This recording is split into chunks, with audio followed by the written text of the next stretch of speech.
je vais parler de la reconstruction française en général, en essayant de trouver un fil conducteur. Et il est très difficile de parler d'architecture sans redonner vraiment le contexte.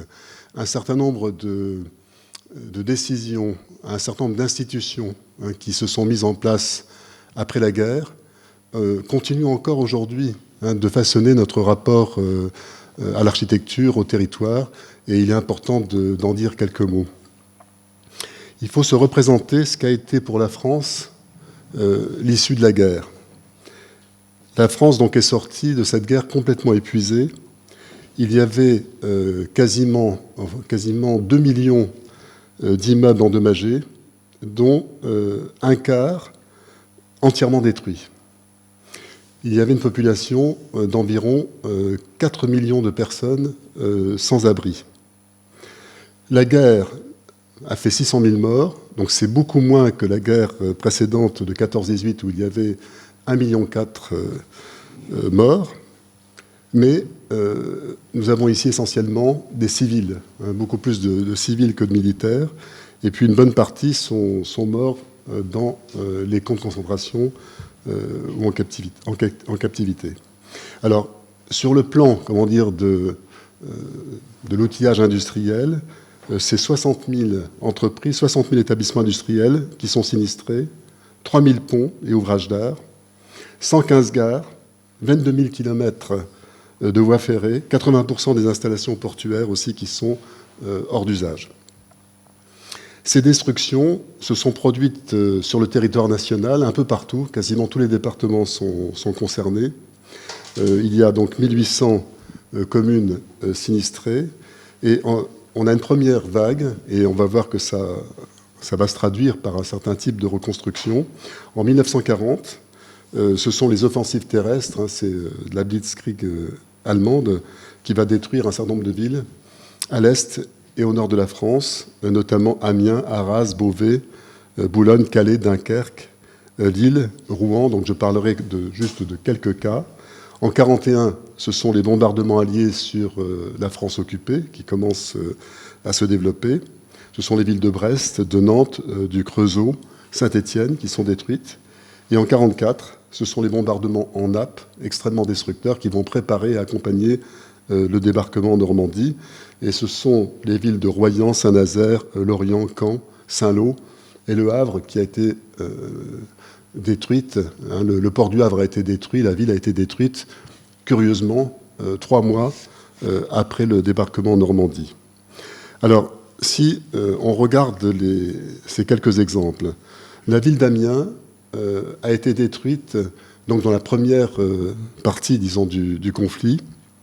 Et on peut dire qu'Amiens, qui avait un très grand nombre de maisons à ossature-bois, s'est consumée pendant 1 mois, et elle va offrir pour la première fois le spectacle tragique d'une table rase. Alors c'est une table rase qui ne s'est pas constituée en quelques heures, comme ce sera le cas de certaines villes en 1944, mais au final, une fois le déblaiement réalisé, les architectes vont se trouver devant une table rase. C'est également... Alors vous avez donc Amiens, c'est la grande image verticale.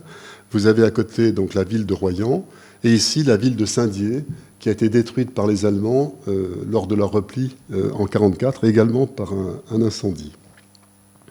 Alors la première tâche va être évidemment de loger les sinistrés, et c'est une histoire qui n'a pas été véritablement écrite. On a pu recueillir un certain nombre de témoignages. On sait que cette phase de la reconstruction a été extrêmement importante pour le vécu même des usagers. Nous avions même recueilli des témoignages d'enfants qui considéraient que vivre dans des baraquements, dans des villes, qui retrouvaient tout d'un coup le rythme de la nature, la nuit tombant, etc., pour certains, ça représentait une phase incroyablement intéressante et gaie même de leur vie. Ça paraît très curieux, mais cette vie dans les baraquements, les habitats provisoires, ça a donné lieu à 2-3 années qui appartiennent véritablement à l'histoire du logement. C'est peut-être une des premières fois où un habitat léger s'est développé avec toutes les qualités qu'une simple baraque peut nouer avec le terrain sur lequel elle trouve refuge. Alors bien sûr, nous avons toute une série de maisons qui viennent des États-Unis, du Canada, d'Angleterre, des pays du Nord, qui ont été livrées, donc préfabriquées en France. Et puis, parmi les exemples, évidemment, les plus célèbres, c'est aussi l'origine des constructions très modestes, mais incroyablement bien conçues de Jean Prouvé, notamment le thème du portique qui va se développer dans l'habitat 6-6, qui a connu une notoriété mondiale ces 20 dernières années. On a compris à quel point, dans la démarche de Jean Prouvé, ce type de maison pour sinistrés correspondait à un véritable idéal d'habiter. Et puis vous avez ici le montage d'une structure portique pour une installation d'EDF en 1947, toujours de Jean Prouvé. Alors, il faut situer un peu le contexte politique. Le 9 septembre 1944, De Gaulle va former un gouvernement provisoire. Et il faut se représenter ce qu'a été la situation de la France, qui était quasiment unique en Europe. Les dommages de la guerre sont venus s'ajouter aux carences de la longue période de dépression qui a suivi 29. Vous savez qu'en France, on ne construisait quasiment plus rien après la crise de 29. Les années 30 sont un véritable désert pour les architectes. Et il faut ajouter à ça cette collaboration d'État à État, qui est exceptionnelle dans cette guerre, qui fait que le gouvernement de Pétain a collaboré évidemment avec l'État nazi et a mis tout le potentiel industriel, toutes ses ressources au service de la guerre. Très rapidement, les spécialistes ont évalué ce qu'avait représenté cette collaboration. On considère que la guerre a été prolongée d'1 an à 1 an et demi grâce à cet effort consenti en fait par un pays vaincu collaborationniste. Il faut savoir que la France a été absente des 2 conférences internationales où s'est joué le destin en fait, de la planète. La France n'est pas présente à Yalta en février 1945. Elle n'est pas non plus présente à Potsdam en juillet 1945. On peut dire que le pays a perdu son honneur dans la collaboration et cela risque de lui nuire considérablement au moment où se dessine un nouvel ordre mondial. Il faut savoir que l'ONU est créée en juin 1945 à San Francisco, et la France est absente de tout cela. C'est cette déchéance et la volonté de redressement qu'elle engendre qui va inciter le général de Gaulle à engager une politique vigoureuse, susceptible de rendre à la nation son rang et sa dignité. C'est la seule manière dont on peut expliquer le programme de nationalisation en France, sans lequel la reconstruction n'aurait pas pu se développer à une telle vitesse, avec une telle envergure. Ce n'est pas une reconstruction ordinaire, elle est spectaculaire. Il y a là la volonté de reconstruire un pays et une économie. On a un plan de nationalisation qui est supérieur en France. Bien sûr, il y a la présence des ministres communistes au gouvernement, il y a le programme du CNR, mais ce programme est supérieur à celui des travaillistes anglais. Sans cet outil, les ministres de la reconstruction qui vont se succéder, il y en aura 12 en une dizaine d'années, parce qu'on est sous la 4e République, c'est un régime qui est extrêmement, fragile sur le plan institutionnel. Mais malgré tout, il y aura une continuité de politique. En fait, il s'agit de préparer à travers la reconstruction le fondement d'une croissance à long terme. C'est déjà clair dans l'état d'esprit de ce gouvernement provisoire. Il faut savoir aussi que l'État va assurer 2/3 des investissements à l'échelle du pays, ce qui est extrêmement important.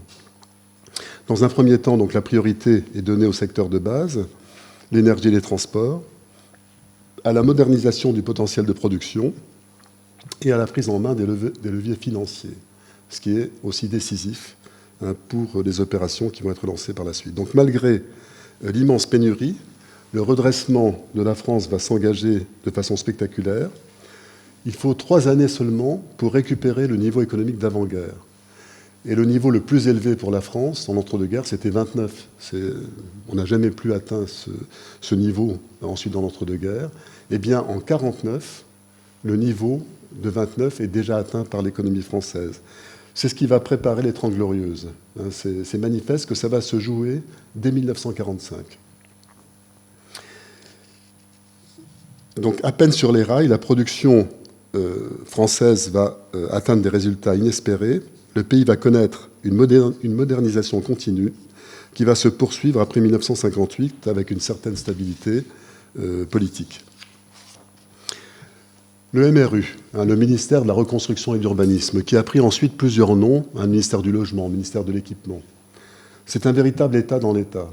C'est une des structures les plus puissantes étatiques qui a été réalisée en France. C'est l'outil d'intervention de l'État dans le domaine de la construction. De Gaulle va confier le destin de ce ministère à un personnage dont vous avez peut-être entendu parler, qui est Raoul Dautry. Raoul Dautry, c'est ce qu'on appelle un grand commis de l'État. Il est polytechnicien. Il a dirigé l'ancêtre de la SNCF, c'est-à-dire les chemins de fer du Nord. Il a fait construire des cités-jardins. Il était au courant de toutes les nouveautés venant d'Angleterre, considéré comme exemplaire. Et il est aussi un des rédacteurs d'un rapport qui a donné lieu à la fameuse loi Loucheur, dont parle entre autres Le Corbusier, cette loi qui a permis d'offrir des maisons à des populations ouvrières. C'est un grand commis de l'État, mais qui a été, il faut se souvenir, le ministre de l'Armement de la Troisième République. Il a refusé de voter les pleins pouvoirs à Pétain et il s'est opposé à la signature de l'armistice avec Hitler. Il s'est réfugié à Lourmarin, qui était un village qui était en zone libre. Et il a maintenu des contacts, il a rendu des services à la reconstruction, à la résistance, ce qui fait que De Gaulle va le choisir comme ministre de la Reconstruction, en mettant de côté quelqu'un qui va un peu emporter ombrage, dont le nom est également très connu, qui est Claudius Petit. Donc Raoul Dautry, c'est ce personnage. Claudius Petit vient d'un milieu social chrétien. Il est très proche de Le Corbusier. Il a voyagé avec Le Corbusier à la Libération. Il a fait un voyage aux États-Unis. Il va être probablement l'un des ministres les plus remarquables de la reconstruction. Il a laissé énormément de traces dans l'histoire de la France. On connaît le destin de Raoul Dautry par une thèse, celle de Rémy Bauduit, et de Benoît Pouvreau, le destin extraordinaire de Claudius Petit, qui était donc un résistant, qui était membre du gouvernement d'Alger et qui n'est pas choisi par De Gaulle. Et c'est tout à fait logique. De Gaulle choisit un organisateur qui va avoir, il a d'ailleurs été critiqué par les modernes à tort, mais il faut se mettre, dans la peau de cette idée de reconstruire le pays. Dautry n'a pas de doctrine sur ce que doit être l'architecture. Il pense que toutes les tendances doivent pouvoir s'exprimer et que c'est en fait une question de productivité. Tous les architectes doivent pouvoir, dans un certain ordre, apporter leur contribution à la reconstruction du pays. Les choix de Claudius Petit sont beaucoup plus proches, évidemment, de l'architecture moderne, et il y a beaucoup de projets qui n'auraient jamais vu le jour, notamment ceux de Le Corbusier, sans le soutien très puissant de Claudius Petit. D'ailleurs, même Jean Ginsberg, qui a construit un immeuble magnifique dans le 16e arrondissement de Paris, près de la rue Mallet-Stevens, n'aurait jamais pu le faire sans le soutien inconditionnel d'un tel ministre qui était capable de discuter avec les commissions des monuments historiques pour faire passer cela. Le dernier, j'ai choisi trois, des grands hommes d'État. Il y a eu aussi René Coty, qui a été ministre de la Reconstruction. Il y a eu Billaud, qui était un des premiers ministres communistes de la Reconstruction. Mais j'ai choisi de vous présenter Pierre Courant, qui est connu pour il était le maire du Havre. Il a été le maire du Havre au moment de l'occupation et à plusieurs reprises par la suite. Et il a contribué à fabriquer les financements qui ont permis donc de résoudre les problèmes de la crise du logement. On parle du plan Courant. C'est le plan donc, de ce ministre. Alors, si on regarde les pratiques qui sont issues de cette mobilisation des architectes et de toutes ces ressources, Déjà, le MRU, qu'est-ce que c'est? C'est une administration qui emploie 15 000 personnes, hein, dont 2 000 simplement, au niveau de l'État central. Donc c'est une machine, hein, qui va se développer de façon continue, hein, malgré la très grande diversité des courants politiques des différents ministres. Ça va donc des communistes jusqu'à l'opposé des communistes, donc des gens qui représentent les partis libéraux. Et pourtant, ces ministres vont rester fidèles à l'engagement donc, de Raoul Dautry. Vous savez probablement que tous les moyens législatifs de la reconstruction, sans lesquels aucun des projets n'aurait pu être réalisé, ont été construits pendant l'occupation. Hein, tout cela est maintenant très très largement expliqué. Un certain nombre de technocrates ont travaillé pendant cette période à Vichy, mais ce qu'on appelle par exemple le Code de l'urbanisme, c'est une loi qui a été votée pendant la guerre en 1943, qui a été reprise intégralement par la 4e République. Le remembrement, hein, sans la procédure du remembrement, pas de restructuration des villes. Le remembrement date également de 1943. Il y a même des concours techniques extrêmement élaborés, hein, qui conduisent à des essais de préfabrication. Tout cela existe déjà en 1943-1944 en France. Donc on peut dire qu'il y a déjà un outillage qui va donner à la France plusieurs années d'avance au moment de la reconstruction. Et ça explique pourquoi on peut avoir d'une façon aussi déterminée des solutions apportées qui vont rénover les structures urbaines des villes détruites. Il y a eu le premier ouvrage qui a été publié sur la reconstruction l'a été par Anatole Kopp et 2 historiennes. Et Anatole Kopp avait tendance à classer les reconstructions. C'est-à-dire il y avait des architectes réactionnaires, ceux qui ont construit Saint-Malo, et puis des architectes progressistes comme Le Corbusier qui voulait faire un plan moderne à Saint-Dié. On se rend compte que tout ça ne fonctionne pas. C'est-à-dire qu'il faut regarder la reconstruction avec des outils beaucoup plus compliqués pour comprendre ses réussites. Les architectes modernes ont eu entre eux un consensus en disant que la reconstruction avait été une occasion ratée. Hein, je vais citer une phrase qui est celle de Marcel Lotz. Il disait que la monstrueuse occasion de la guerre, qui avait produit un grand nombre de destructions, pour lui avait été inexploitée. Hein, c'était un ratage complet parce qu'on avait fabriqué des villes qui pour lui étaient des villes passéistes. Mais c'est une erreur totale. Les villes, si vous regardez par exemple Saint-Malo, si vous visitez cette ville, probablement il ne vous viendra pas à l'esprit qu'elle était détruite à 80%. La structure viaire a été modifiée, mais de manière extrêmement subtile. Il y a eu bien sûr des reconstitutions. Hein, il y a des maisons dont les façades pouvaient être numérotées, on a numéroté les pierres, on les a reconstituées.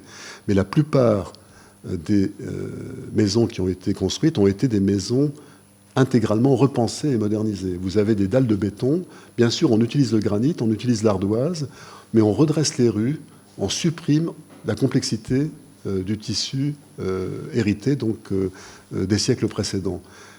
Les villes reconstruites sont des villes qui se sont adaptées, dont la centralité a été adaptée à la période moderne, la période des Trente Glorieuses. Donc c'est vraiment un travail d'invention. Les architectes, c'est Louis Arech qui fait la reconstruction de Saint-Malo, avec quelqu'un qui est un personnage extrêmement brillant, mais que l'histoire de l'architecture a oublié, qui s'appelle Delojardière, et qui est un urbaniste pragmatique. Le pragmatisme va être une des qualités majeures de la reconstruction française, c'est-à-dire qu'on ne se pose pas beaucoup de questions sur ce que doit être ou ne pas être l'architecture. On fait, et on fait avec des idées fonctionnelles. On réurbanise de manière nouvelle les villes, mais dans certains cas, on préserve le caractère de ces villes.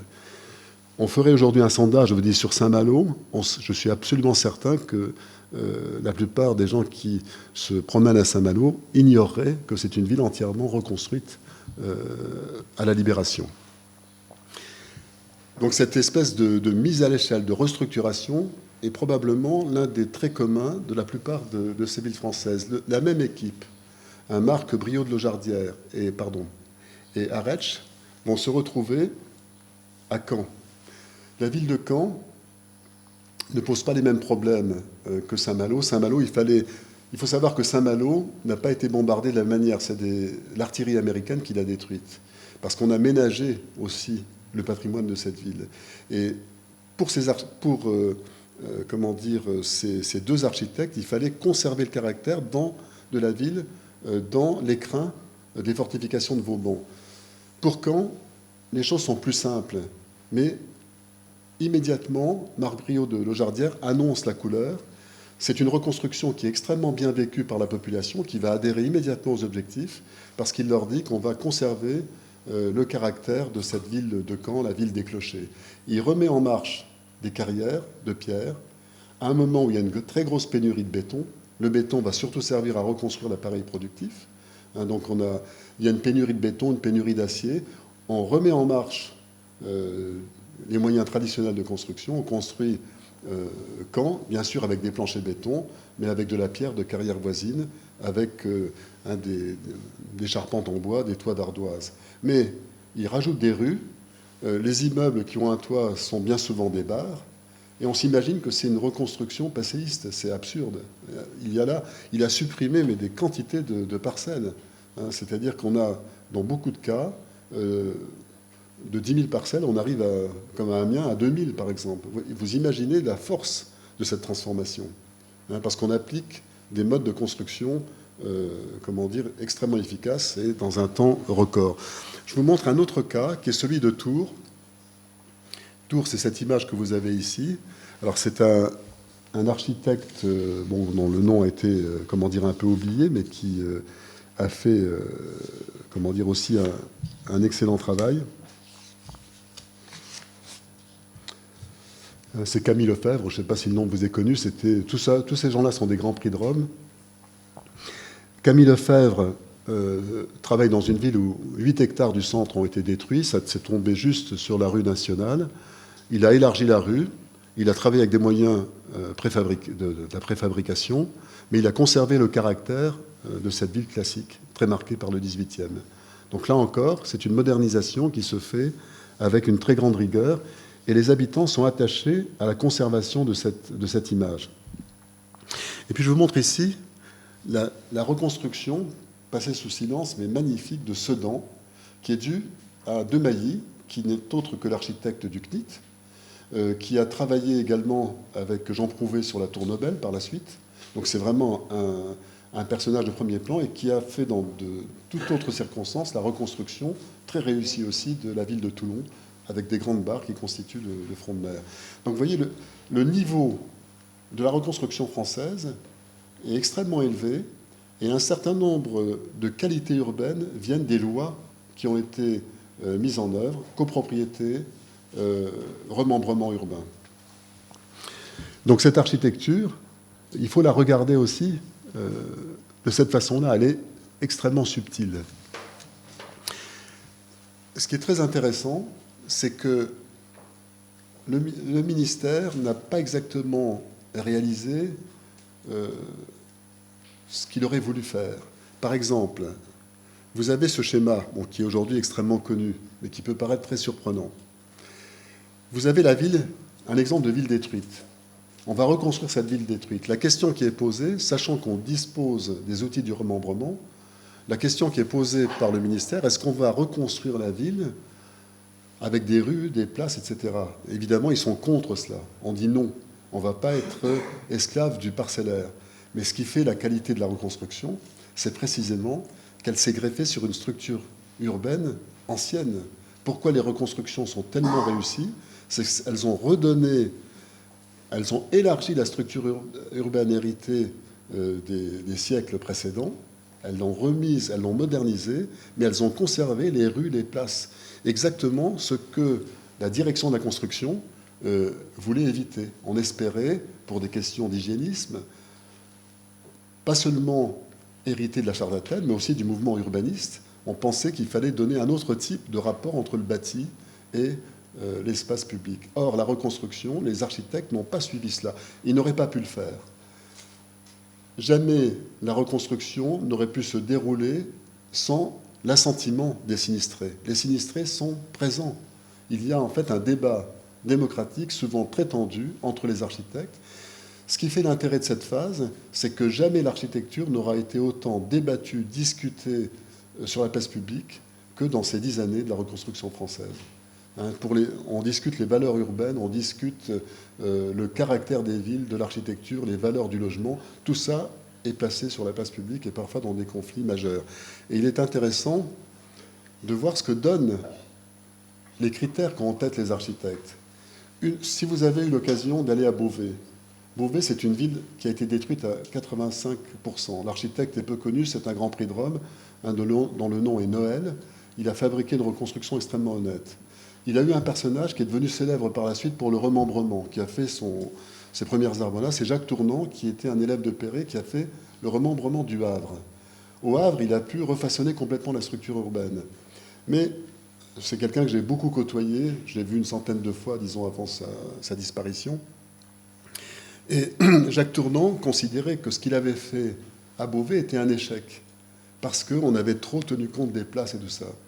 Et vous allez à Beauvais, mais la ville est magnifique. La ville réinterprétée par la reconstruction française est une ville à la fois moderne et qui, en même temps, continue à développer des valeurs, des signes, une sémantique régionale. Donc ça, c'est quelque chose qu'il faut véritablement mettre en avant. Mais les propres acteurs de la reconstruction pensaient qu'ils avaient échoué. Et pourtant, Jacques Tournant ne partageait pas le point de vue de Lotz, qui aurait construit, comme à Sotteville les Rouen, des plaques et des barres un peu partout. Donc il n'avait pas en tête une certaine idée de la modernité que Lotz avait développée pendant la guerre à l'Ascoral avec Le Corbusier. Là, on a affaire à quelqu'un qui développe les valeurs traditionnelles de l'architecture d'Auguste Perret. Donc je vous montre aussi cette histoire de retroussons nos manches, ça ira encore mieux. Il faut savoir que la reconstruction, c'est un chantier qui dépasse les villes et l'architecture. C'est un pays qu'on reconstruit, on reconstruit son image. On ne comprendrait rien à la politique de l'atome en France, au CEA, à la volonté d'avoir la bombe atomique, la volonté de développer ensuite tous ces grands acquis de l'aéronautique, etc. en France, sans cette volonté de faire du général de Gaulle et de tout ce personnel politique qui, malgré les tiraillements, ça, l'a suivi dans cette volonté de redonner au pays sa place. Il faut savoir que l'armée française était en 1918 considérée comme la plus importante du monde et son échec, en 39-40, a été perçu pas seulement par le pays, mais au niveau mondial comme quelque chose d'incompréhensible, un traumatisme profond. Donc quand on voit cette affiche qui parle de la reconstruction, il faut avoir en tête que même les communistes, on connaît tous le discours de Maurice Thorez, qui incite les mineurs à produire. C'est ça, votre devoir de classe. Voilà ce que raconte dans le Nord Maurice Thorez aux mineurs. Ça veut dire qu'il y a un consensus de toute la nation pour reconstruire le pays. Alors oui, Beauvais, évidemment, il faut se souvenir qu'on a là une des cathédrales les plus ambitieuses, des cathédrales gothiques les plus ambitieuses, qui n'a pas pu être terminée, parce que les architectes n'ont pas trouvé la solution pour construire des voûtes aussi élevées, qui auraient été les voûtes gothiques les plus élevées de France. Quand on voit aujourd'hui le magnifique contexte autour de la cathédrale, il y a un très beau musée de la tapisserie de Beauvais, qui est évidemment célèbre dans le monde entier. On se rend compte que ce travail qui s'est fait de manière muette, parce qu'il y a des reconstructions qui ne sont jamais publiées. Il m'arrive souvent de dire qu'il faudrait aujourd'hui 200 chercheurs pour tirer la leçon de ce que l'architecture a appris et l'urbanisme a appris dans cette phase de la reconstruction. Je vous montre un cas qui m'a toujours fasciné. C'est le cas de la reconstruction d'Amiens. Donc on a parlé d'Amiens, première table rase. Donc Amiens est détruite en 1940. Donc la table rase, on ne la voit pas parce que c'est une fois que tout est déblayé, qu'on a enlevé les décombres, qu'on se rend compte qu'il ne reste plus rien. Donc c'est le drame de ces maisons qui se consument, dont le saturbois se consume pendant un mois. Là, on a un deuxième Grand Prix de Rome, qui est Pierre Dufault. Dufault a toujours été considéré par les historiens comme un architecte commercial. Il avait le tort d'avoir signé des contrats extrêmement élevés et réalisé des affaires. Pour lui, en fait, une construction bien faite était la finalité de l'architecture avant même des questions d'esthétique. Il a toujours développé une esthétique assez prudente. Mais il est l'auteur, par exemple, malgré tout, de l'hôtel de ville avec des câbles suspendus de Créteil. Il a travaillé avec Jean Prouvé, évidemment. Il ne pouvait pas s'entendre avec Jean Prouvé, pour qui chaque construction était un prototype. Lui, l'architecte devait livrer des bâtiments parfaitement ficelés, des dossiers parfaitement ficelés. C'était une agence qui était extrêmement consciencieuse. Mais l'architecture moderne, l'histoire a considéré cette œuvre comme mineure. Quand on regarde la reconstruction d'Amiens, j'étais stupéfait, on n'en parlait jamais, ou alors c'était en des termes extrêmement négatifs. On a un travail qui se fait en 1942, mais qui est spectaculaire. Il y a un concours qui est organisé pendant l'occupation, et c'est ce jeune architecte qui a vécu à Amiens, mais qui a vécu aussi à Arras, qui doit reconstruire la ville. Il est confronté à une table rase. Lui passe de 10 000 parcelles à 2 000. Donc vous voyez déjà, il crée une rocade. Il conserve les ortillonnages. Il va s'intéresser à l'environnement de la cathédrale. Il va mettre en scène la cathédrale. Il va créer une rocade et 2 zones industrielles. Je vous assure que cet urbanisme pragmatique, qui n'a jamais été écrit nulle part, mais on en rêverait aujourd'hui, qu'un architecte ait pu, grâce à la reconstruction, avoir de tels chantiers, et étant Grand Prix de Rome, avoir une telle maîtrise de toutes ces données, c'est vraiment spectaculaire. Et tout ça donc, était passé complètement, malheureusement, inaperçu, alors que les gens vivaient ces villes. Hein, c'est quand même très, très étonnant. Les gens vivaient ces villes en pensant qu'elles avaient toujours existé, sauf évidemment les témoins de tout cela. Mais il y a une idée que je trouve extrêmement intéressante. Si vous connaissez la ville d'Arras, Arras est une ville superbe qui fonctionne avec un système de places. Comme il avait vécu à Arras, il s'est dit comment on va donner à cette reconstruction une âme. Il a eu l'idée de se servir de la compétence d'architecte de renom pour concevoir 4 places dans la ville. Que ces places aient existé sous cette forme ou pas, peu importe. Quand on lui posait la question du pastiche, il disait mais le pastiche, on n'avait ni le temps, ni l'argent pour faire du pastiche. Il fallait faire au plus vite. Mais il a fait avec les signes de l'architecture picarde. C'est ça ce qui l'intéressait. Donc une architecture honnête, modeste, non publiée, mais un travail d'intégration de données extrêmement complexes, spectaculaire. Une conception de l'urbanité qui a rarement atteint ce niveau, au niveau de la conception architecturale. Donc Amiens, voici le plan dessiné par Dufaux. Voilà les rues, qui n'existaient pas. Donc il a décidé de définir donc voilà, il y a une sorte de vélum, la construction relativement basse. Et puis il a l'idée qu'on peut, autour de la gare, fabriquer donc une nouvelle image de la reconstruction. Et il va confier les architectes qui vont être en charge de ce qu'il appelle des ensembles architecturaux au sens du XVIIIe. Ce sont les architectes Courtois. Il va y avoir également Paul Tournon qui va s'occuper des abords de la cathédrale, Perret, et lui-même va se réserver la place du marché. Donc ce sont des ensembles. Les constructions d'Amiens en briques, en béton, ça sont vraiment d'une très très grande beauté. Il y a une diversité qui vient des très nombreux architectes d'opération qui ont travaillé sur cette ville. Très très peu de bâtiments ont été reconstitués. Donc le reste, c'est une invention architecturale totale, mais qui est, fidèle. L'architecture, c'est aussi quelque chose qui se construit sémantiquement. C'est ça ce qui manquait un peu à l'histoire de l'architecture, telle qu'elle a été écrite par les premiers historiens de la modernité. L'architecture se construit collectivement et sémantiquement. Il n'a pas puisé n'importe où les signes d'architecture picarde. Il les a rendus adéquats à un mode de production complètement neuf. Donc c'est se balader à Amiens avec des images comme ça, et vous tombez immédiatement fou de cette ville. Donc moi, ça m'est arrivé dans les années 80, et je dois dire que je n'ai jamais été déçu depuis, sauf évidemment par le désastre du projet de Gilles de Robien, le maire qui a détruit la place de la gare de Perret. Cette place de la gare a une histoire très particulière dans l'œuvre de Perret.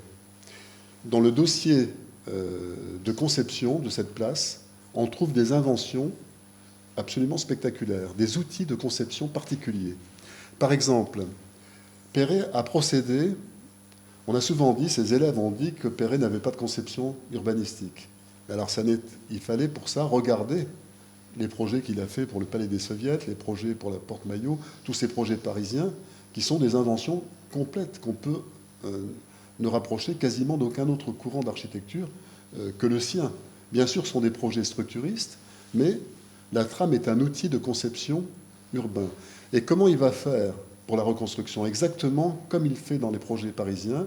En général, les projets de Perret s'adossent sur le bâti existant.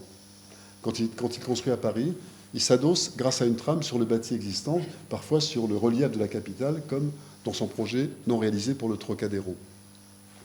À Amiens, il va s'adosser à la reconstruction, comme si la reconstruction, qui n'était pas encore fabriquée, était déjà un corps existant, un corps urbain existant auquel il s'adapte.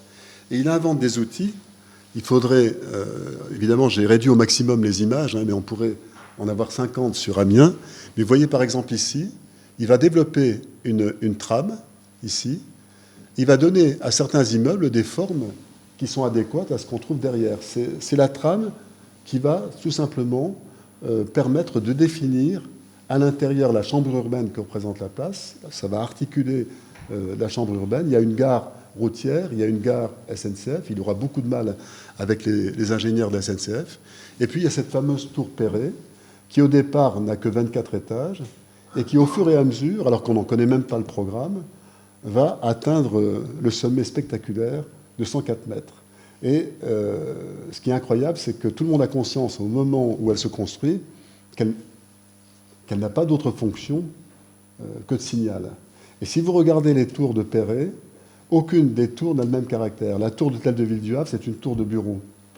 La tour de l'église Saint-Joseph, c'est véritablement un tronc magnifique qui a, comme il est en bord de mer, il épouse un peu le langage d'un phare. Celle de Grenoble a une toute autre qualité. Et c'est la tour d'Amiens, c'est véritablement un beffroi qui n'est pas sur l'hôtel de ville, il est ailleurs dans la ville, mais qui, il faut voir le dossier d'esquisse, il y a vraiment cette idée, il a trouvé le caractère, et en fait il a donné à chaque étage, avec 4 éléments de trame, il a donné donc 1, 2 ou 3 appartements. Et on ne savait pas ce qu'on allait mettre dans cette tour, mais c'était un signal. Il y a des débats. En 1942, on se demande est-ce que ça n'est pas iconoclaste de construire à côté d'une des plus belles cathédrales de France, qui est aussi une des plus hautes nefs, de construire une deuxième flèche. Mais les débats qui se passent à ce moment-là sont vraiment de très grande qualité. Et Dufaux, ce jeune architecte, qui aurait pu être le petit-fils presque de Perret, va tenir bon. Et voilà, après, à la Libération, on va aller jusqu'au bout de ce projet. La gare SNCF, malheureusement, la SNCF, comme vous savez, c'est un État dans l'État. Et Perret a été obligé de se plier. Son projet a été considérablement abîmé. Et cette espèce de pôle intermodal qu'aurait dû être la gare d'Amiens est devenu un bâtiment étriqué parce que l'ingénieur de la SNCF de l'époque a combattu, mais vraiment avec toute son administration, pour dire que le projet de Perret était démesuré, ce qui était absurde. La gare est beaucoup trop petite aujourd'hui.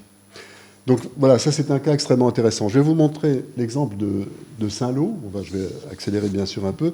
Mais Saint-Lô, voilà, encore une reconstruction considérée comme un échec par les reconstructeurs eux-mêmes. Là, nous avons à Saint-Lô Marcel Mercier, donc un architecte qui est assez peu connu aujourd'hui, mais qui a fait un excellent travail. Il est associé à Paul Nelson pour la construction de l'hôpital américain, qui, comme vous savez, est probablement l'hôpital le plus moderne d'Europe qui a été construit. Saint-Lô a été détruite par l'aviation américaine. Les Américains ont décidé de financer un hôpital pour, en quelque sorte, aider une ville qu'ils avaient dû, pour des raisons stratégiques, détruire. Et ils ont choisi un architecte qui était considéré dans les années 30 comme le grand spécialiste de l'hôpital, mais Nelson n'avait jamais pu en construire un. Et Saint-Lô va être l'hôpital qui va prendre la suite du CHU qu'il avait conçu pour Lille en 1930, de la clinique d'Ismaïlia qu'il n'a jamais construite non plus. Il avait déjà fait un travail considérable, même préfigurant la situation des hôpitaux actuels.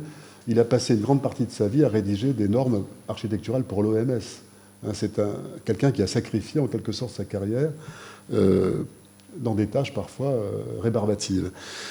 Pourquoi Saint-Lô est extrêmement important, c'est que depuis le début de sa carrière, il y a une amitié très très forte entre Paul Nelson et Fernand Léger.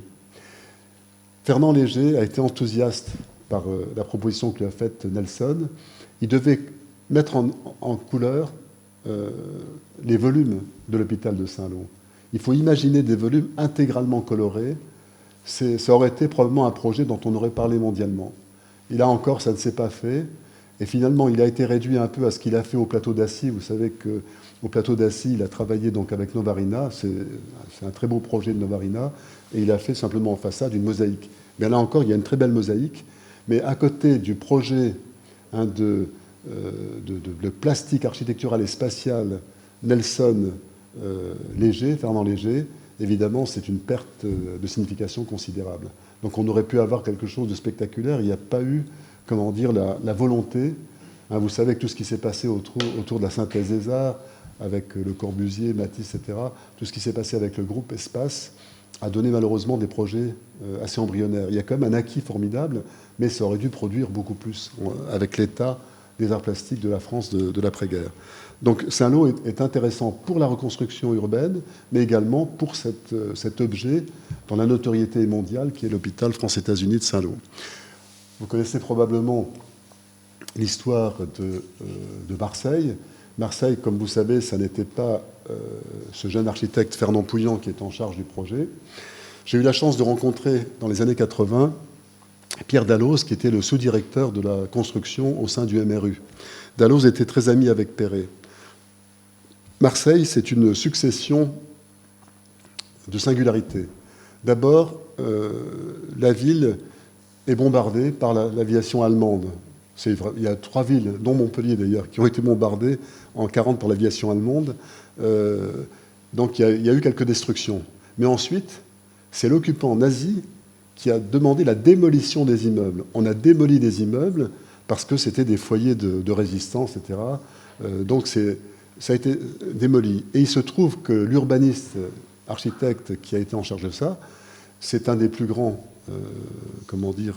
en France, qui est l'architecte Eugène Baudouin, qui avait travaillé avec Lotz et Jean Prouvé à des projets spectaculaires d'entre-deux-guerres, mais qui est vraiment une des têtes pensantes, un grand prix de Rome, mais les plus structurés qu'on puisse imaginer. C'est un novateur, là encore, auquel on n'a pas attribué de son vivant la place qu'on aurait dû. C'est quelqu'un de remarquable, et c'est lui qui va faire les premiers plans pendant la guerre. Et il se trouve que dans son équipe, il y a déjà Fernand Pouillon, mais qui est tout jeune, qui a commencé à construire avant la guerre 2-3 trucs à Aix et à Marseille, mais qui est déjà une personnalité assez forte.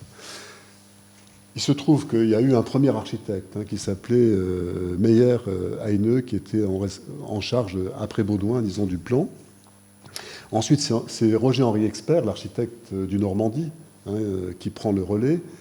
Il entre en conflit avec les habitants qui ne comprennent pas cette architecture. Il ne comprend pas la Méditerranée. C'est quelque chose qui... il ne sait pas faire une architecture de bord de mer. Et c'est finalement un autre grand prix de Rome qui est Lecomte, qui prend le relais. Et Lecomte va faire des façades qui sont de véritables trous. Enfin, toujours est-il que là, il y a une levée de bouclier. La mairie est contre ce projet. Et il y a un jeune architecte qui, lui, a la compétence, mais qui n'a pas les titres. C'est Fernand Pouillon. Et Dalloz, qui était à une position stratégique dans cette structure qui était le MRU, va placer Fernand Pouillon sous la protection d'Auguste Perret. C'est d'ailleurs, vous voyez, cette image que vous avez là. Vous voyez la rencontre sur le Vieux-Port de Perret. Et Perret ne va rien faire sur ce projet. Il va simplement prendre sous son aile Fernand Pouillon. Vous savez que le rapport entre Pouillon et Perret est assez extraordinaire. Ils avaient en commun un amour de l'architecture française, notamment du XVIIIe siècle. Perret connaissait des quantités de constructions domestiques, autant que les constructions monumentales. Mais on connaît le travail formidable sur la pierre de Fernand Pouillon, ce qu'il a fait sur Aix-en-Provence. Enfin, c'est un architecte qui est un véritable érudit, un passionné. Et donc il y a un coup de foudre entre les deux, à un point tel que lorsque Pouillon va être attaqué par l'ordre des architectes, comme Perret en est le président, Perret va démissionner par solidarité avec ce jeune type. Donc jamais Marseille n'aurait été conçu sans la main de fer du MRU et sans le rapport entre Perret et Dalloz, Dalloz ayant travaillé pendant 6 ans à l'agence Perret avant d'occuper ses positions ministérielles. Pourquoi le projet de Marseille est formidable? C'est que non seulement on ne peut pas comprendre Pouillon sans l'idée de méditerranéité, mais il a compris ce qu'était un front de mer. Alors, si on compare son front de mer à celui, par exemple, de Mailly, à Toulon, celui de Pouillon est beaucoup plus intéressant. Il amène de l'ombre, il amène de la massivité, hein, il amène les valeurs d'usage traditionnelles d'un front de mer. De Mailly construit une barre, hein, c'est bien, c'est intéressant, mais ça n'a pas la prestance, hein, de ce que fait Fernand Pouillon. Et vous savez ce qu'il fait? Il construit un bâtiment de 4 mètres devant les bâtiments en cours de construction de Lecomte.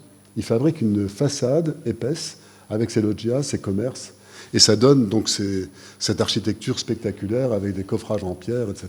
Bon, c'est magnifique, hein, que dans cette espèce de stress, de tension, il fallait satisfaire des usagers, il y avait des gens dans les baraquements, et on réalise des chefs-d'œuvre de ce type.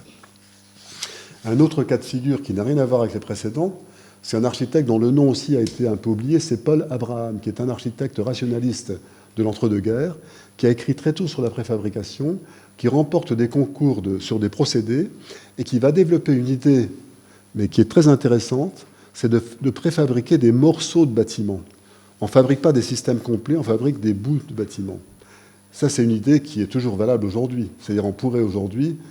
c'est pas intéressant de concevoir des systèmes complets. C'est une des raisons de l'échec des systèmes complets du plan construction des années 70. Concevoir des morceaux de bâtiments rationalisés à certains endroits, c'est beaucoup plus efficace. Et comme c'est un architecte extrêmement cultivé, qui avait aussi soutenu une thèse en histoire de l'art sur le gothique, c'est quelqu'un d'extrêmement intéressant qui écrit sur la préfabrication, il va expérimenter, après la guerre, ces systèmes techniques préfabriqués à Orléans. On prend l'îlot 4, il va s'inscrire dans un plan qui a été fait par Jean Royer et Jean Kérisel, on lui donne un îlot, Dautry arrive sur les lieux, il trouve ça très intéressant, il ajoute 3 îlots supplémentaires, mais ça reste, comment dire, une expérimentation, mais de grande qualité. Si vous vous baladez à Rouen, vous reconnaissez ces immeubles, mais très très vite, on voit que ça s'accorde avec le ton général de la ville, qui est aussi marqué par un classicisme français qui utilise la pierre d'une très très grande discrétion, comme on trouve dans le fond commun de la plupart des villes françaises, même dans l'architecture vernaculaire. Donc c'est une architecture qui est extrêmement savante, qui se fait encore là dans des conditions de nouveauté extrêmes. Et puis, un architecte qui a eu la chance d'avoir, comment dire, pour chercheur, Jean-Louis Cohen, hein, qui a fait sa thèse sur André Lursa. Il a écrit, notamment, il a eu la chance d'avoir des intellectuels de premier ordre qui ont travaillé après sa mort sur son œuvre. C'est Jean-Louis Cohen, d'une part, qui a publié un livre sur son travail, et puis aussi Robert Joly, hein, qui était un professeur, un urbaniste vraiment de très grand talent, hein, qui est décédé il y a quelques années, qui a écrit également sur l'URSA, ils ont dit des choses extrêmement complémentaires. Eh bien, l'URSA, vous voyez ici, va appliquer des grandes séries, mais il va innover aussi au niveau du processus. Il va carrément il va associer la population de manière démocratique, il va organiser un référendum pour décider, de prendre des décisions sur la reconstruction. Il va développer quelque chose de très original. Il fabrique des immeubles urbains qui sont pas encore, comment dire, des tours et des barres, mais qui ont quand même, comment dire, qui s'approchent de cela. Mais ils ont un poids urbain qui est un peu celui de l'îlot. Agencés les uns avec les autres, ils peuvent fabriquer des places et des rues. Et c'est ça, disons, l'apport particulier. Alors, dans le langage un peu primitif des historiens qui ont été les premiers, les pionniers de l'histoire de la reconstruction, on parle d'un urbanisme de compromis. Il n'y a pas vraiment de compromis, c'est au contraire une conception qui est extrêmement complète. Il n'y a pas de compromis avec la ville traditionnelle. La ville traditionnelle, c'est une culture, hein, c'est quelque chose qui, comment dire, est un héritage profond. Il n'y a pas d'un côté une modernité qui serait complètement désincarnée, et de l'autre, une architecture donc, qui serait celle vécue par les gens et qui serait forcément le passé d'arrière-garde. Voilà ce que ça donne. Regardez ces escaliers ici, ça, et ce plan extraordinaire. Il va bâtir ici ce qu'on appelle le Mail. C'est un grand immeuble de 250 mètres de long, mais on comprend très bien que ça n'est pas une barre. On comprend bien que chaque entrée est définie. Exactement ce que fera Gropius lorsqu'il fera ses Siedlungen du côté de Karlsruhe dans les années 1920. Hein, chaque immeuble a son entrée, ce ne sont pas des barres.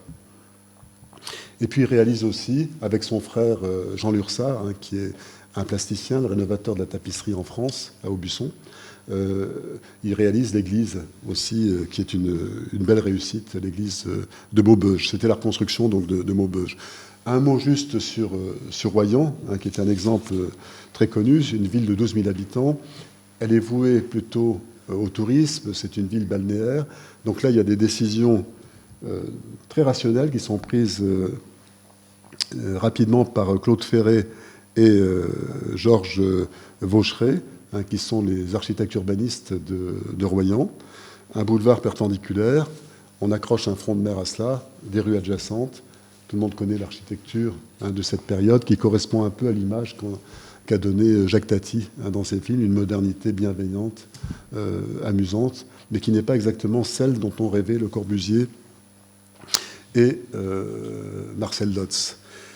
Je vous montre parmi les œuvres remarquables de Royan ce marché couvert, hein, qui a été réalisé avec la conception de l'ingénieur René Sargère, hein, qui est une corolle donc autostable avec une épaisseur de béton extrêmement mince, qui est due à l'architecte Louis Simon et André Morisot, donc associé à René Sargère, un proche de Bernard Lafaye, qui compte parmi les 5 à 10 ingénieurs français les plus importants du siècle. Et puis, le chef-d'œuvre de Royan, qui est l'église conçue par Guillaume Gillet. Là encore, c'est un procédé que Lafaye avait inventé en Tunisie avec Le Couteur, qui était un élève de Perret. C'est l'idée des voiles, hein, en V, qui permettent en fait de bâtir la structure et les parois en même temps. Hein, voilà, on comprend avec la construction ce que ça donne. Donc voilà une église qui ne ressemble à aucune autre, qui est directement issue des techniques de l'époque. Je vous montre juste comme ça, comme une parenthèse, on aurait pu faire une conférence complète, hein, sur ce que l'ingénierie va développer à travers le béton, à travers les matériaux, même le métal, hein, même le plastique vont se développer pendant la reconstruction. Mais là, je prends juste l'apport d'Esquillan. On pourrait parler de celui de Freycinet, bien sûr, qui est à l'origine de tout. Mais vous avez, par exemple, ces nouvelles formes, comme le pont de la Voulte, qui est réalisé avec les théories de l'après-contrainte. Vous avez ici une œuvre dessinée par Perret pendant la guerre, les hangars de Marignane. Perret dessine, comme le toit de l'église du Raincy, des voûtes toriques qui sont autostables, hein, elles sont tridimensionnelles, ces voûtes. Il les réalise au sol avec l'ingénieur Esquillan. Donc Perret les a dessinées. Il faut savoir que Perret, pendant la Première Guerre, avait conçu des hangars de très grande portée, hein, dont peu ont été réalisés. Et on va monter tout simplement ces voûtes de 100 mètres de portée, il y en a 2, à leur position, et on va les placer sur les poteaux. C'est plus commode de les coffrer au sol. Et on va monter tout ça, il faut se rendre compte, donc c'est spectaculaire. On est en 49, ce qui a été dessiné dans les années de guerre va être réalisé entre 45 et 49. Et tout ça, ça se fait naturellement dans cet effort général du pays. Et puis évidemment, il est évident que ce que cet ingénieur Esquillan a appris avec Freycinet, avec Perret, il va le développer au CNIT. Le CNIT aurait pu être construit par Nervi, il aurait pu être construit par Lafaye en métal. Il a été en fait dans le droit fil de l'ingénierie française du béton. Donc je vais vous montrer donc cet exemple du Havre qui est assez spectaculaire, hein. Tout à l'heure, Renaud parlait de la valeur universelle exceptionnelle, hein, qui est ce qui permet de classer un bien au patrimoine mondial. Eh bien, la valeur universelle exceptionnelle du Havre, ce n'est pas l'architecture, ce sont les procédures complètement novatrices qui ont été mises en place. Hein, c'est l'histoire particulière de cette ville qui représente bien, hein, le drame qu'a connu l'ensemble de l'Europe, de ces villes détruites, hein, pendant les années de guerre, et cette reconstruction spectaculaire qui existe en Allemagne, qui existe en Angleterre, un peu partout.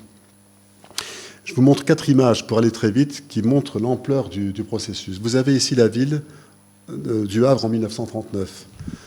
Vous avez la ville maintenant en dessous en 1944. Quand on parle de table rase, c'est une table rase et ça s'est produit 3 mois après le débarquement, ce qui a créé un traumatisme dont on a été témoin au moment de la construction du dossier UNESCO.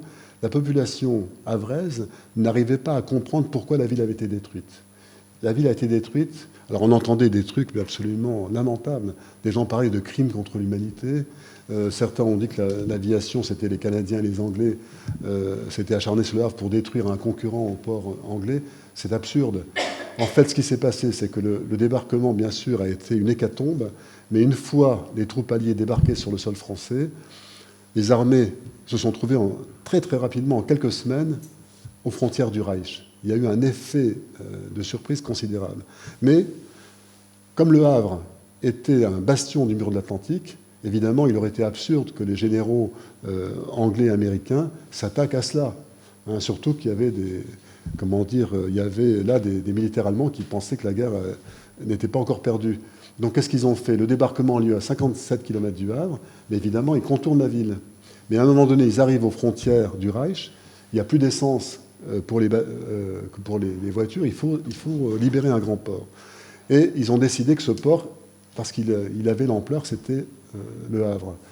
Malheureusement, pour des questions très complexes que je ne vais pas développer ici, mais qu'on connaît aujourd'hui très précisément, l'ambiguïté du maire, Pierre Courant, hein, qui ne savait pas exactement comment il serait traité après ces années d'occupation, les mauvais renseignements donnés aux Alliés, qui pensaient que les militaires allemands étaient dans la ville, alors qu'ils étaient tous dans les blocos.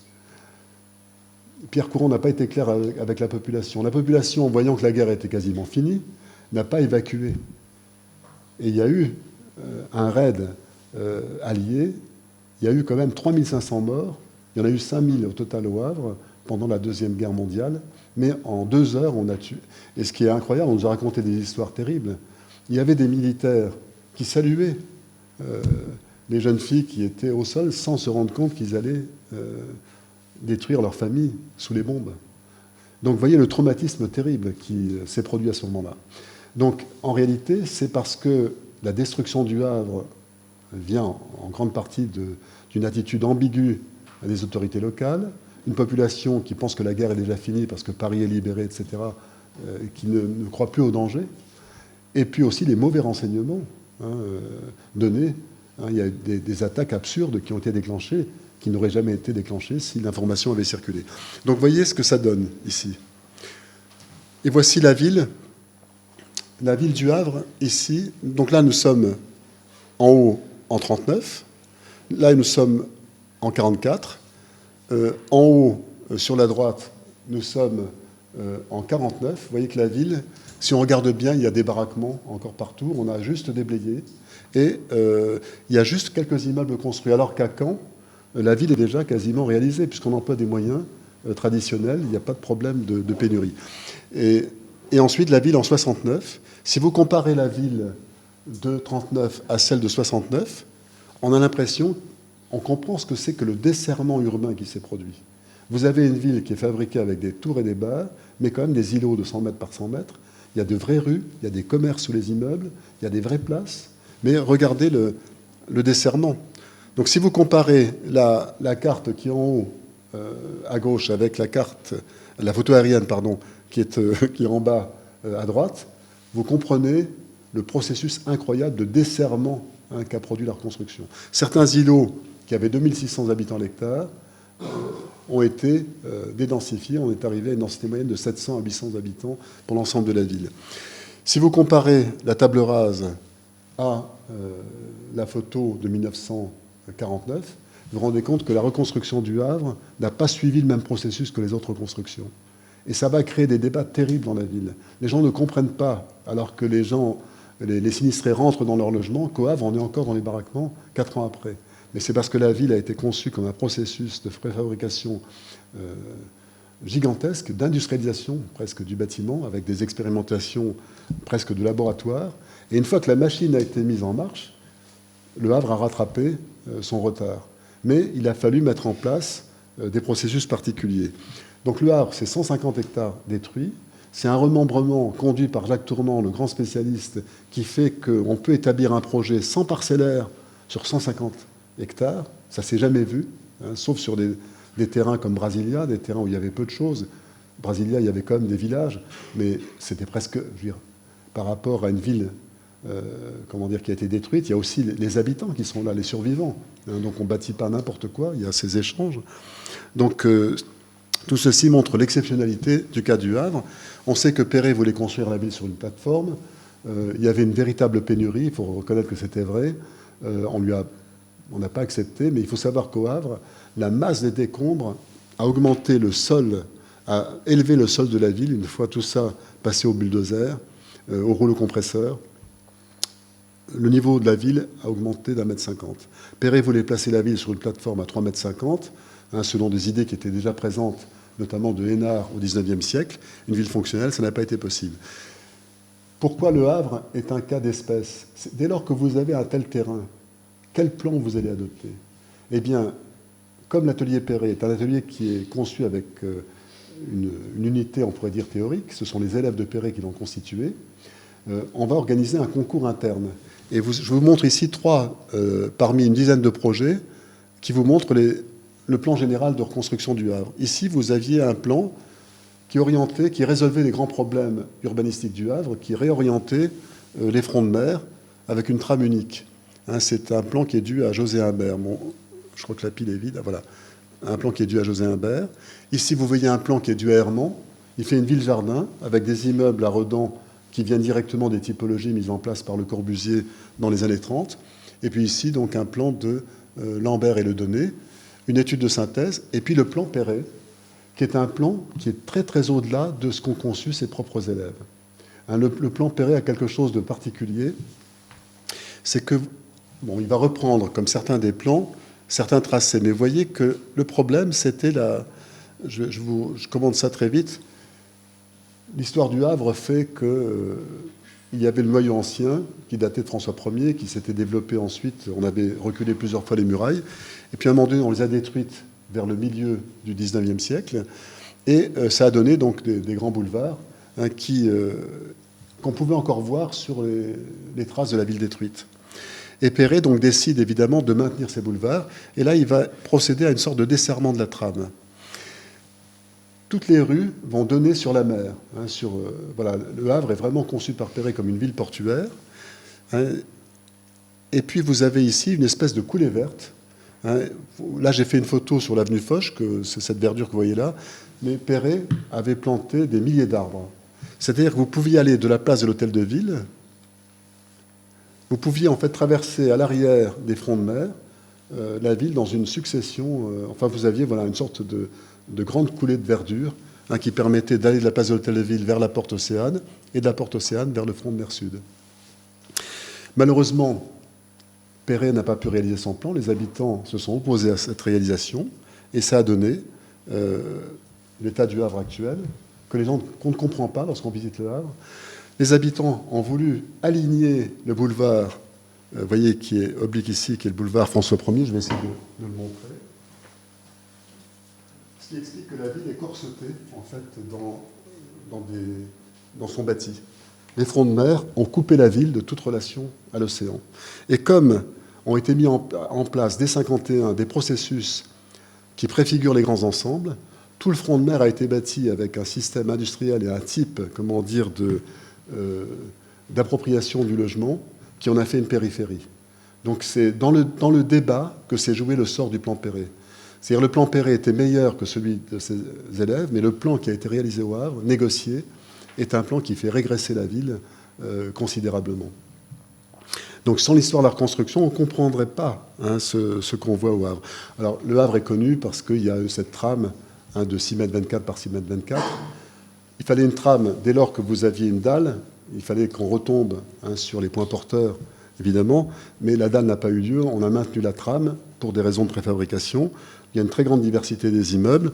Ce que vous voyez en bas, c'est la première opération expérimentale qu'on voit réalisée sur la photo aérienne de 1949. C'est ce qu'on appelle les Isaïs. C'est un outil fabriqué par Raoul Dautry. Pour aider au transfert des droits de propriété, on construit des immeubles sans affectation individuelle, des Isaïs. Et on va proposer aux sinistrés de transférer leurs droits sur ces immeubles. On crée une sorte de système d'appel d'air et de vases communicants. Ça a été une arme redoutable pour permettre de refaçonner les villes. Je vous montre ici Jacques Tournant, qui va transformer le plan général en une ville concrète. avec une maquette. Il y a une centaine d'architectes qui travaillent au Havre, des architectes d'opération, des responsables d'îlots, etc. Donc la maquette, c'est la forme concrète de la ville qui se construit au fur et à mesure. La ville n'est pas simplement une trame abstraite. Il faut mettre en congruence des droits de propriété avec des capacités de construction. Et grâce à la copropriété, ce sont des immeubles complets qui vont faire la bordure des îlots.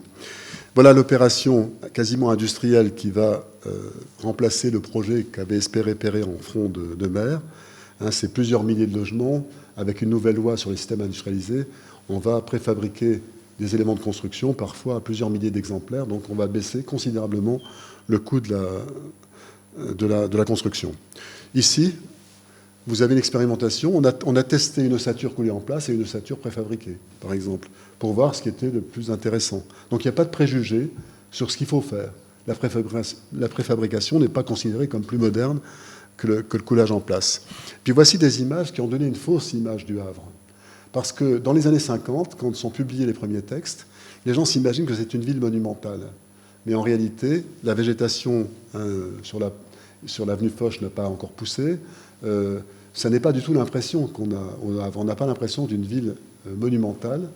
Ça n'est pas le cas. Mais ces images ont fait oublier les îlots plus traditionnels dans lesquels, c'est une école qui va donner un sens à une place, tel ou tel équipement, les commerces. Donc il y a une différenciation qui se fait par l'usage. Donc on sent bien que c'est un tissu qui s'est complexifié. Le Havre, ça a été aussi le creuset d'une nouvelle conception muséale. Le musée Maison de la Culture, fabriqué sur le modèle de la Maison du Peuple, marché couvert de Clichy, aussi avec Jean Prouvé qui collabore à ce projet par l'atelier LVD, Lagneau Veil Dimitrievich. Vous avez Lafaille, Sargère, toute l'ingénierie française qui collabore à ce projet, et on peut dire que c'est la première fois où on voit se développer la conception muséale qu'on a retrouvée au Centre Pompidou par la suite et un peu partout dans le monde, avec ce paralume conçu à la demande de Lagneau par Jean Prouvé, qui est magnifique. Ce sont des tôles d'aluminium qui vont couvrir, qui filtraient le musée. Il faut voir quelle était la richesse des débats autour de la direction des musées nationaux avec les architectes. On a voulu rendre hommage à Monet, qui a peint Impression Soleil Levant au Havre, qui avait rencontré là Eugène Boudin, un des prix impressionnistes les plus remarquables. Georges Braque a vécu au Havre. Il y avait aussi Jean Dubuffet, qui a une telle importance dans l'après-guerre, est un Havrais. Othon Friese, la tradition picturale moderne, la contribution du Havre à la modernité picturale est exceptionnelle. Et ça a été aussi un argument du dossier UNESCO. Donc je vous montre ensuite le cas de Saint-Dié. Parce que le cas de Saint-Dié, il y a une mythologie qui s'est créée autour de Saint-Dié. Saint-Dié, tout le monde connaît le plan, publié dans le monde entier par Siegfried Giedion, par Benevolo, les premiers historiens de l'architecture moderne.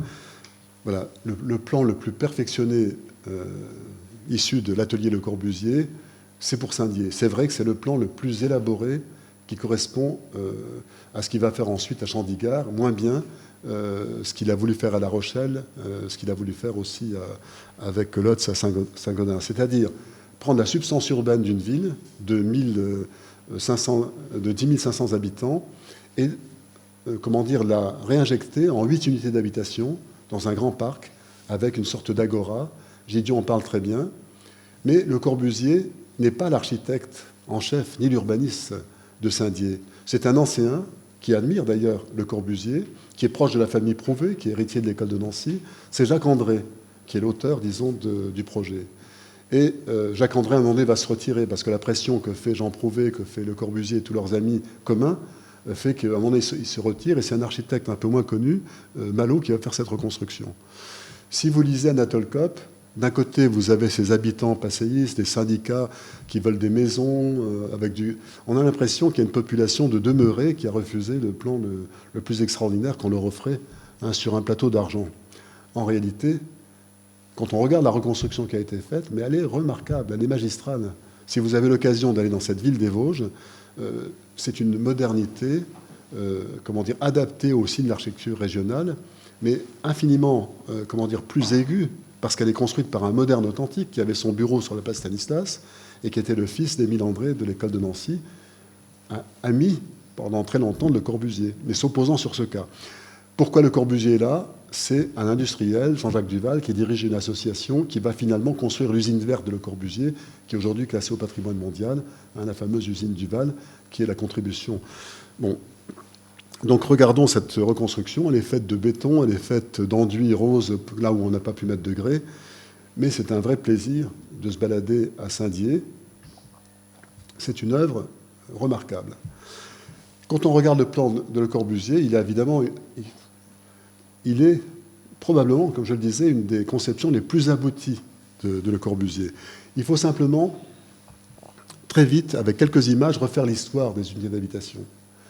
Si vous prenez d'un côté la théorie rationnelle de Gropius en 1930, qui est présente dans des congrès d'architecture autour de l'habitation, Gropius a une idée très rationnelle, il développe la théorie de l'immeuble améliforme. Gropius, c'est l'architecte qui a le plus contribué à l'architecture ordinaire. Il a inventé le modèle du théâtre flexible, le théâtre total. Il a inventé l'immeuble améliforme qui a été répandu dans le monde entier par la suite. Il a inventé le prototype de l'école avec l'école de Hagen, les écoles qu'on a vues dans le monde entier après la Deuxième Guerre mondiale, aux États-Unis, partout. C'est un inventeur de typologie nouvelle, mais avec un esprit pragmatique. C'est l'historien qui a été maire de Rome, le maire commis de Rome, Carlo Argan, qui en parle le mieux. Il compare Le Corbusier, qui est une sorte de grand esprit de philosophe d'architecture, au pragmatisme de Gropius. Donc Gropius, si vous regardez son schéma, il est très rationnel. Il explique que l'immeuble améliforme, ce n'est pas la panacée. Il ne faut pas fabriquer la ville avec ça. Il faut mélanger les typologies entre elles. Si on est obligé, on le fait. Mais on ne peut pas se permettre d'avoir un habitat pavillonnaire comme dans les banlieues américaines. On ne peut pas se permettre d'étendre des pavillonnaires partout. Donc il faut mixer les modèles. Mais pour lui, les équipements, on ne peut pas les mettre dans les unités d'habitation. Ils sont ailleurs. Il faut aller voir les Siedlungen. Elles préfigurent vraiment des conceptions qu'ont développées des gens comme Roger Diner, tout ça dans les années 80-90 par la suite, qui sont des conceptions très contemporaines. Le Corbusier, on le sait, en 1929, va décrire le modèle de l'organicité à travers le modèle du paquebot. Pour lui, donc, la substance urbaine, c'est la cité-jardin verticale, on crée de la densité, on met les équipements à l'intérieur.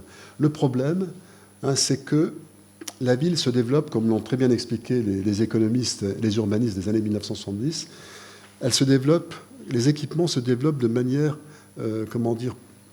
infiniment diversifiée. Si une boulangerie apparaît là où il y a une extension urbaine, des maisons, des immeubles en plus, il y a une espèce de logique interne au développement de la ville qui fait que c'est très compliqué de la stéréotyper dans des modèles finis. Donc c'est un peu le problème qu'a rencontré Le Corbusier.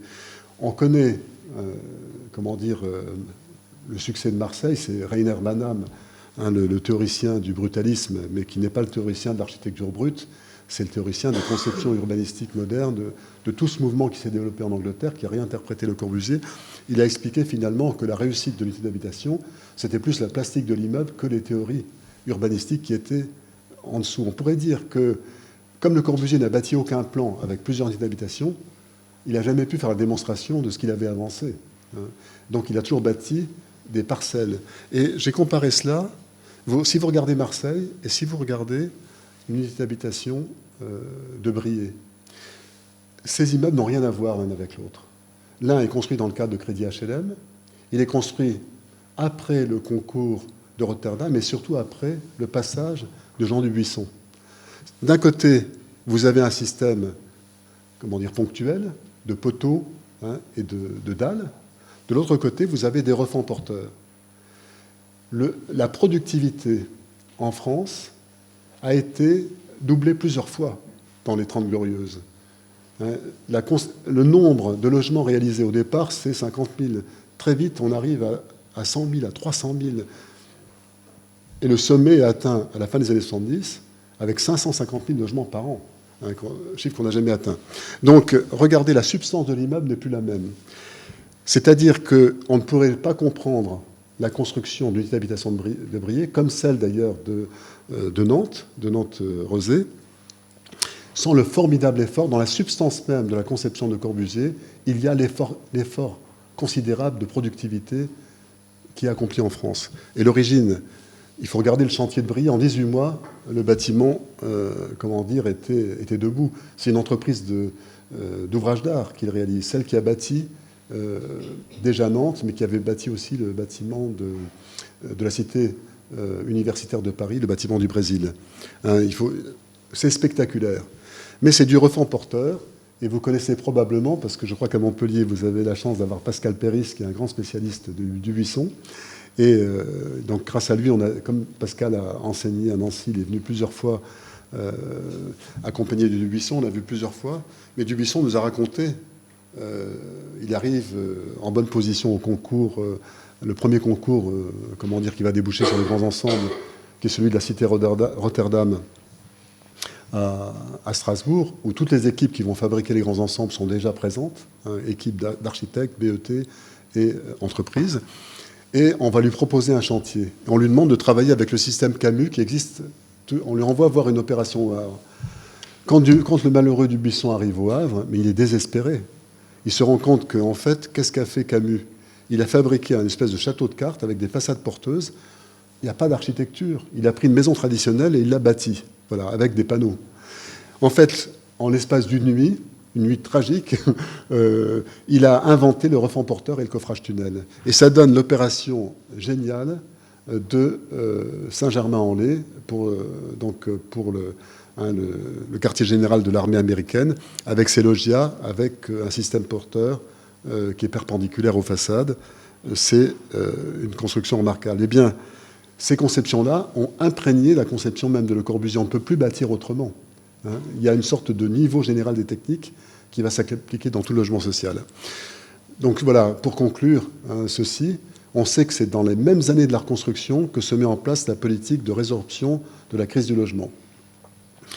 Si on arrive à ces productions spectaculaires du logement, pourquoi l'outil de production peut être surchauffé? Quand on parle de grands ensembles, qu'est-ce qui est grand dans un grand ensemble? Il faut une grande opportunité foncière. Ça vous explique pourquoi on construit dans des parcs, on construit n'importe où. Il n'y a pas d'aménagement du territoire. On veut des grands terrains. Il faut des grands outils de production. Il faut qu'on investisse massivement dans des grands outils de production et donc des grands programmes de logement. C'est ça ce qui fait un grand ensemble. Il faut qu'il y ait les trois éléments réunis. Il faut qu'il y ait des lois sur le sol. Il faut, ce qui explique toute l'histoire des UP, des ZAC, etc., c'est sans arrêt le problème de dominer le sol. On n'a plus l'histoire du remembrement. Il faut arriver à trouver une manière d'avoir des grands sols à offrir aux entreprises pour qu'elles puissent investir dans l'outil de production. C'est dans cette période que se joue aussi le fait qu'on a en France les plus grands groupes de BTP au monde. Ça s'est joué dans cette espèce d'accumulation considérable des outils de production, mais sur des modèles qui ont été déterminés par la collaboration entre les BET, les Grands Prix de Rome et les entreprises. C'est ça ce qui a fabriqué les grands ensembles, et avec un échec total de l'aménagement du territoire. Il faut lire le livre de Daniel Goleman. Elle montre que la politique du logement, à un moment donné, est devenue prioritaire, et que tout ce qui a touché l'aménagement du territoire est devenu en France quelque chose de marginal, de bien inférieur à ce qu'il y avait dans les années 30, où on a aménagé des barrages et tout ça. Ça explique l'échec total, disons, d'aménagement en France. Les gros problèmes qu'on a dans la plupart des villes aujourd'hui se sont joués dans le primat accordé par le ministère du Logement et de l'Équipement à la politique du logement, à l'industrialisation du bâtiment, lourde, en béton, par rapport à tous les autres systèmes. Ce qui ne veut pas dire qu'en France, on n'ait pas eu des chefs-d'œuvre avec toutes les techniques possibles de construction. Il ne faut jamais oublier que dans l'océan du bâti, il faut savoir qu'on a bâti beaucoup plus dans ces 3 décennies que tout ce que les villes avaient produit antérieurement. Donc tous les paysages ont changé. Mais il y a des chefs-d'œuvre partout, ce qui d'ailleurs apparaît très nettement dans l'exposition qu'on a ici. Des chefs-d'œuvre qui sont noyés. Rien n'est plus similaire qu'un mur rideau génial d'un mur rideau ordinaire. Un système constructif métallique qui n'invente rien d'un système. Il faut être spécialiste pour comprendre là où il y a innovation. Donc ça, c'est un chef-d'œuvre. La cité, c'est Baudouin, donc, qui remporte le concours. 18 mois, 800 logements, magnifiques, des grands îlots reconstitués dans un jardin à partir de barres. C'est vraiment le premier grand ensemble qui assume, disons, cette politique d'État, mais avec derrière 19 équipes retenues sur 64 dossiers qui constituent toute l'infrastructure. Voilà, c'est quasiment l'armée qui va bâtir dans les 2 décennies suivantes, le logement en France. Et je conclus donc avec ces exemples. Lotz a fait à Marly-Grande-Terre, pour 6 000 habitants, une opération superbe, qui est une véritable opération urbaine. Regardez le plan, avec des bars, dans un jardin, il construit, il fait des différenciations. C'est de la promotion privée, à faible coût, avec toute une équipe derrière lui. C'est superbe. Vous avez également le cas de Paul Bossard à Créteil, qui va faire un découpage en s'inspirant des modèles de Wright, les bétons cyclopéens. Prodigieux également, un très jeune architecte.